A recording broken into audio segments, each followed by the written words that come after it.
Avant de partir dans cette navigation en solitaire, je me doutais bien qu'il y aurait des jours un peu plus sportifs que d'autres. Des jours où je serais un peu moins en forme. Et aujourd'hui en est un.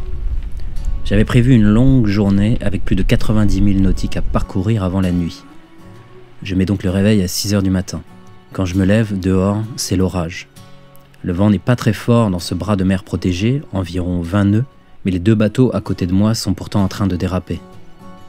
Par chance, la pluie cesse à 7 h, l'heure à laquelle j'avais prévu de partir.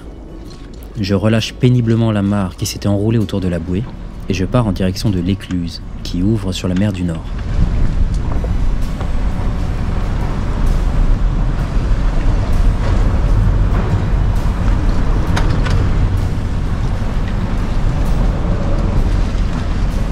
L'entrée se passe bien, le bateau est manœuvrable puisque je suis protégé par les murs.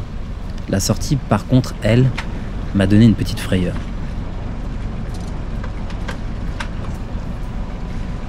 Pensant être suffisamment abrité, je suis reparti sans m'être assez écarté du mur.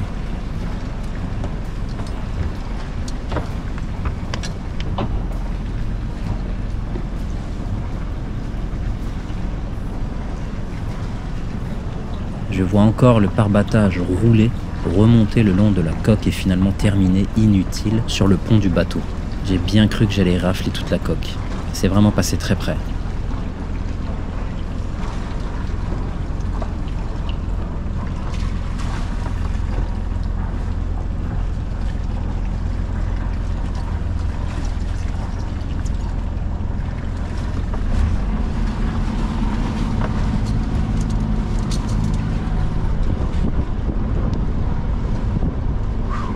À peine remis de mes émotions, je me lance dans le chenal de sortie. Les bras de mer des Madden sont soumis aux courants de marée. Alors j'ai choisi de partir avec les courants portants.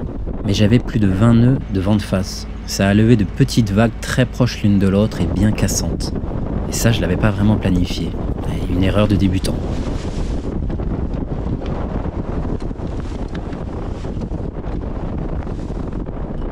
Je me retrouve secoué pendant presque 1 heure, ne dépassant pas les 2 ou 3 nœuds au maximum. C'était vraiment interminable.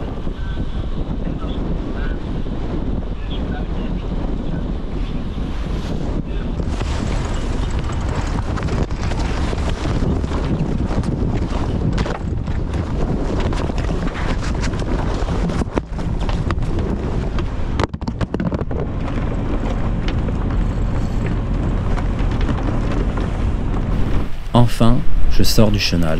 Je peux hisser les voiles et prendre le cap sur l'île allemande d'Helgoland.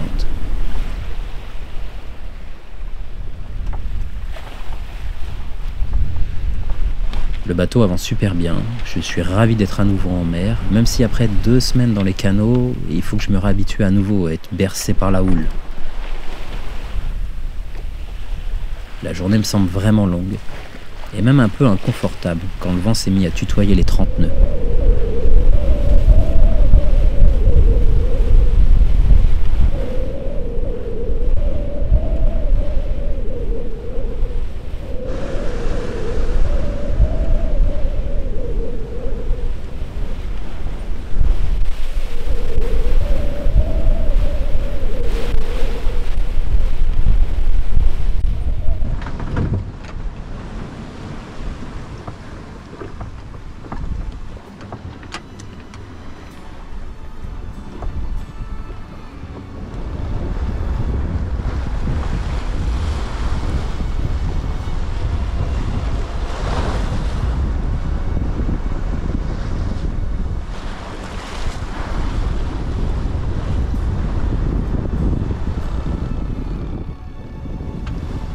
Au coucher du soleil, je devine enfin l'île devant moi.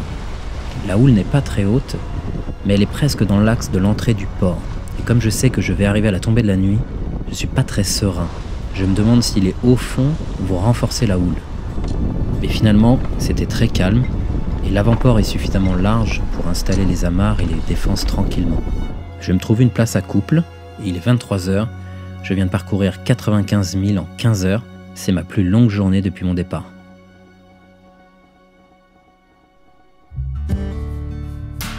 Helgoland est une petite île, j'en ai fait le tour à pied en environ 1 heure. Un petit millier d'habitants vivraient ici. L'île n'est pas soumise aux droits de douane, et la plupart des boutiques ressemblent aux duty-free des aéroports. Le fou du bassan est le plus gros oiseau de la mer du Nord.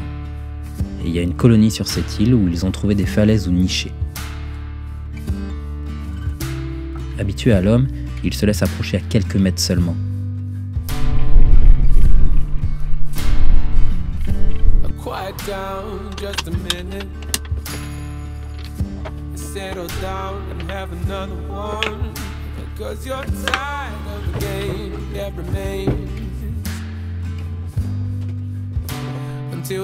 Avec les nombreuses heures de moteur dans les canaux des Pays-Bas, il était temps de faire un petit entretien.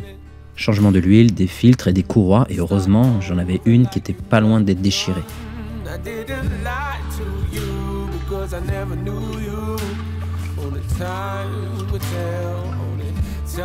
J'ai choisi le bon moment puisqu'il pleut depuis ce matin. Et au passage, j'en profite également pour faire un gros nettoyage de l'intérieur du bateau. Salle d'eau, cuisine, plancher, il faut que ça brille comme au premier jour.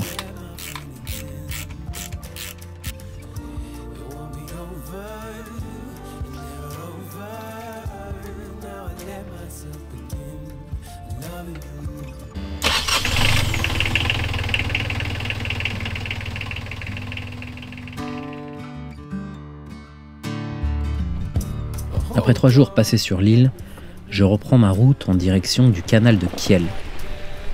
Et je fais cap sur la marina de Cuxhaven. Petit fait amusant, je navigue tout près d'un voilier du nom de Zanzibar. Il faut savoir que l'île d'Helgoland était un territoire britannique avant d'être récupéré par l'Allemagne en échange du Zanzibar.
J'ai choisi de passer quelques jours à Cuxhaven, car le temps annoncé n'est pas terrible.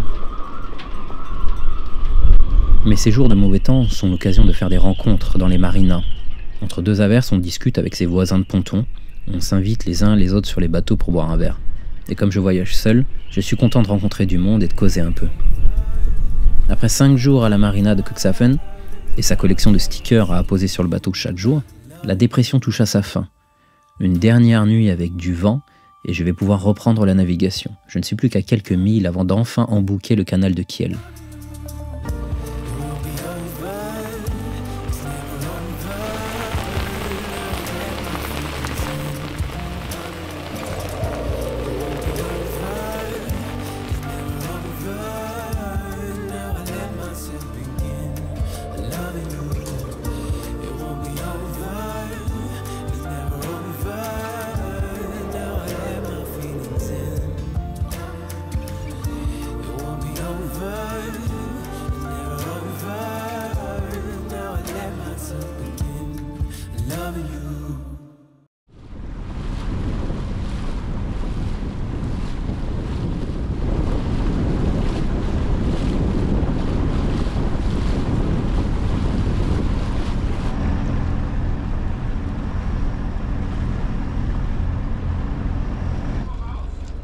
Cette écluse n'était pas facile à passer seule, et j'ai raté ma manœuvre comme rarement j'ai raté une manœuvre. Je me suis retrouvé à partir en crabe dû à un petit courant ou à un vent arrière, je ne sais pas trop, mais c'était complètement raté, et j'ai évité un bateau de justesse. J'avais un peu honte.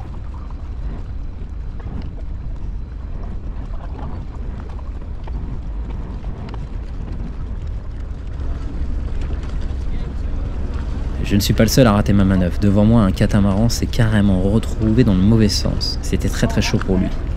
Et pour ne rien arranger, les pontons sont franchement mal fichus. Même en plaçant les pare-battages au ras de l'eau, il passe au-dessus et inévitablement la coque touche.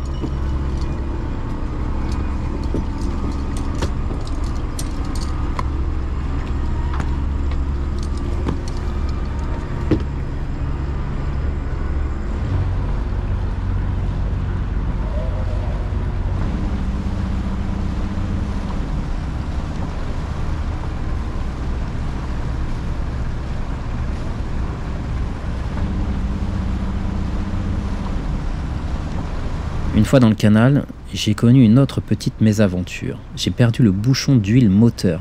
Je l'ai certainement mal revissé et à force de vibration, il est tombé. Alors je coupe le moteur et je me retrouve dérivant au milieu du canal à la recherche du bouchon. Brian et Diana, un couple d'Anglais rencontrés la première fois à Amsterdam et avec qui j'ai attendu que le mauvais temps passe à Cuxhaven, sont juste derrière moi et proposent de me remorquer le temps de trouver le bouchon. C'est absolument adorable de leur part, je ne sais vraiment pas comment j'aurais fait autrement. Le bouchon avait glissé vers l'arrière du bateau, sous les planchers. Alors je complète le niveau d'huile, il manquait à peine un verre, donc rien de méchant. Finalement, le plus long aura été de tout nettoyer.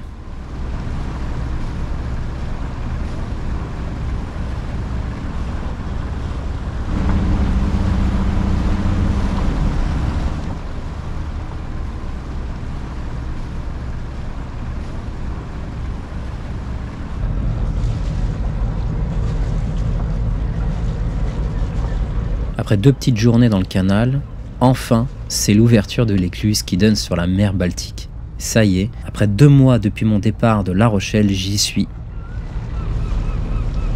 Je fais un dernier arrêt en Allemagne, à la marina Baltic Bay. C'est une jolie marina où j'ai rencontré par hasard Hermann et Uwe, un propriétaire de Swan SNS. Ils sont même venus avec moi à la station-service me donner un coup de main pour la manœuvre. Ready, guys? Yeah. Ouais, c'est là, ouais.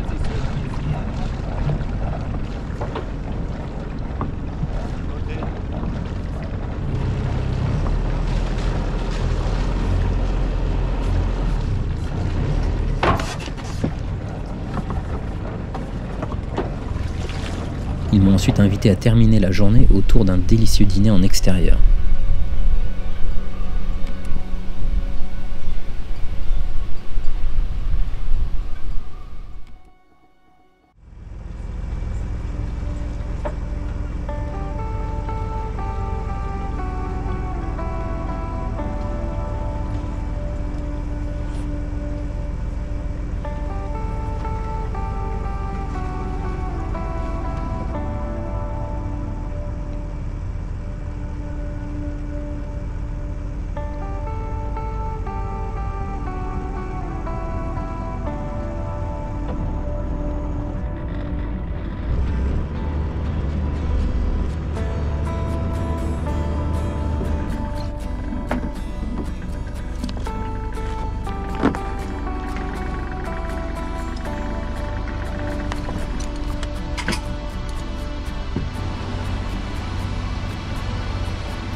J'ai quitté l'Allemagne en direction du Danemark. Et pour cette première journée de navigation dans cette partie du monde, j'ai des conditions idéales. Vent de 15 nœuds, au bon plein. Il y a bien une petite houle du vent, un petit clapot, mais en arrivant entre les îles, les vagues disparaissent, le vent adonne et me voilà sur un nuage filant à presque 8 nœuds. C'était grisant.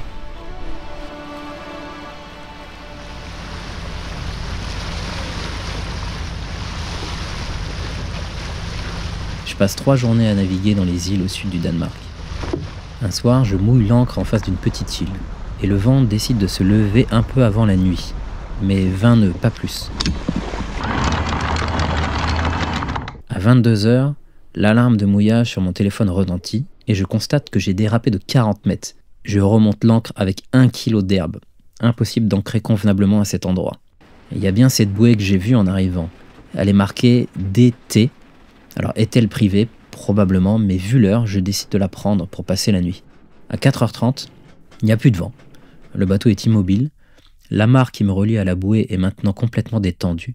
D'ailleurs, la bouée est venue contre la coque et à la moindre ondulation sur l'eau, elle frappe le bateau au niveau de la cabine avant, où je dormais. Ce réveil anticipé me permet d'admirer un ciel splendide. D'un côté, le soleil se lève, de l'autre, des nuages noirs menacent. Et en quelques minutes, il souffle 40 nœuds. L'amarre qui touchait l'eau retient maintenant de toutes ses forces la bouée.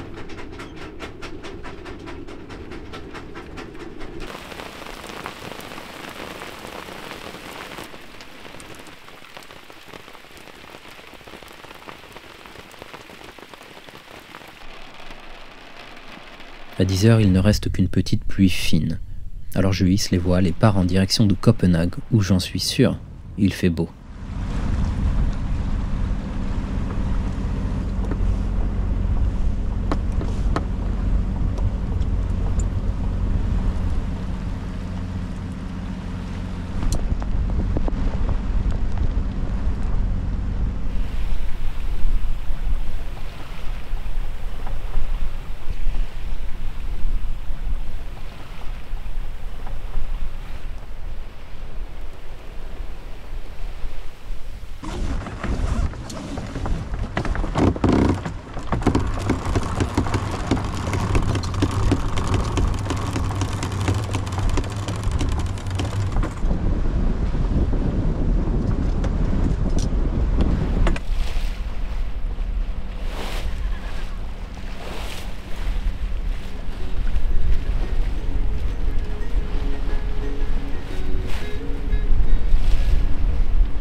Ma première intention n'était pas forcément d'aller à Copenhague, mais en analysant la suite du parcours en direction de la Suède, j'avais 2 possibilités pour sortir du détroit de Storström. Dans le premier cas, un passage au sud qui semble assez simple avec suffisamment d'eau, et dans le second cas, au nord, une navigation plus délicate, une carte montrant par endroits 2,10 m, 2,20 m d'eau seulement, sachant que mon tirant d'eau est de 2 mètres. Ça me semblait trop risqué. Mais par curiosité, j'ai regardé sur Marine Traffic quels étaient les voiliers qui osaient s'aventurer dans ces eaux. Certainement des voiliers à faible tirant d'eau. Alors sur Marine Traffic, je clique sur les voiliers qui passaient dans cet endroit délicat et je tombe sur un dénommé Lupto. Je regarde la photo du bateau et surprise, un Swan 38, comme moi. Alors je me dis que s'il passe, eh bien je passe forcément. Je regarde où il se dirige et il semble aller en direction de Copenhague. Moi j'ai prévu d'aller directement au sud de la Suède et prendre la direction de la Finlande ensuite. Mais l'idée d'aller dire bonjour à un autre propriétaire de Swan 38 me plaît beaucoup. Il n'y en a que 116 dans le monde, c'est pas tous les jours que je vais en croiser un par hasard. Alors je suis allé à Copenhague.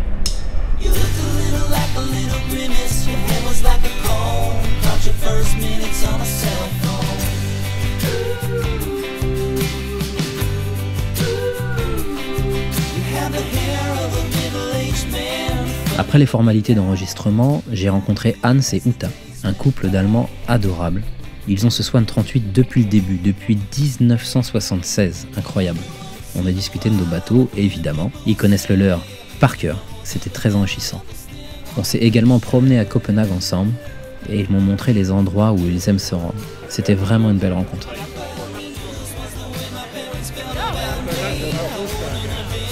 Cheerio, vive la France. La veille de mon départ pour Copenhague, la gaine de la drisse de GV s'est déchirée, laissant l'âme à nu. La déchirure est à l'emplacement exact du taquet bloqueur lorsque la GV est hissée haute. À la marina, il y a un très bon ship chandler, bien achalandé, alors j'en profite pour faire des emplettes.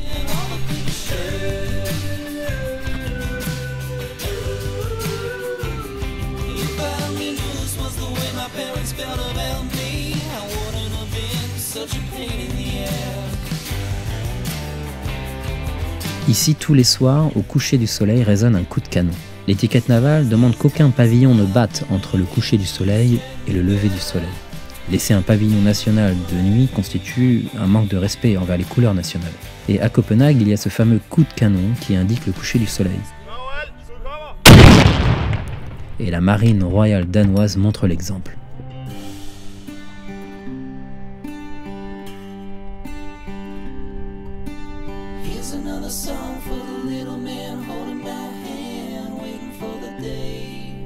Demain, je quitte Copenhague, direction la Suède.